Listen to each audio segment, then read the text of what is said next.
Zoom in on Rail Baltica. What is it like to build a brand new railway from an environmental perspective? We all want to live in a world that is safe and sustainable. After all, this is much more appealing than the alternative, isn't it? While the transport sector plays a vital role in our economic development, it is also the second largest greenhouse gas emitter in Europe. It is apparent that rail is the way forward.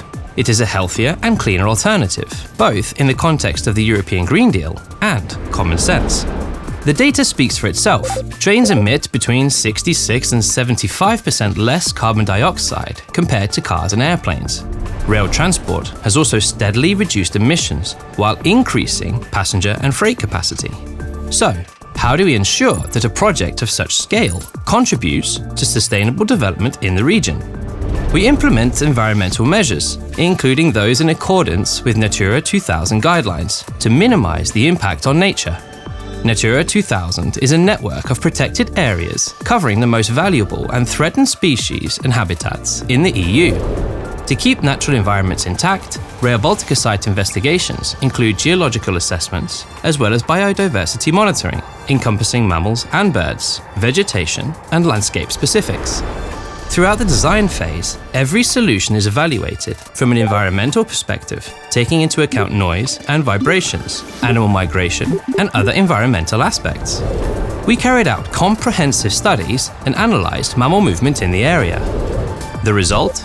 Along the 870 kilometres of Rail Baltica railway, you'll find numerous wildlife passages and tunnels where animals, large and small, can safely move across the tracks.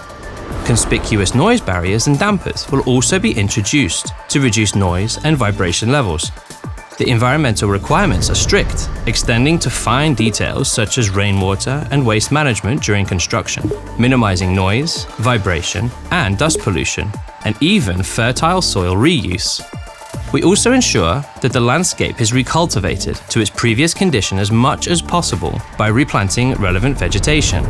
For instance, we are creating amphibian ponds in Lithuania. We are planning to compensate for bird nesting areas in Estonia. And we will relocate freshwater pearl mussels before construction over rivers in Latvia. And even after Rail Baltica is constructed, we will continue monitoring its environmental aspects for at least 3 years. We eagerly anticipate a greener future in the Baltics. Do you?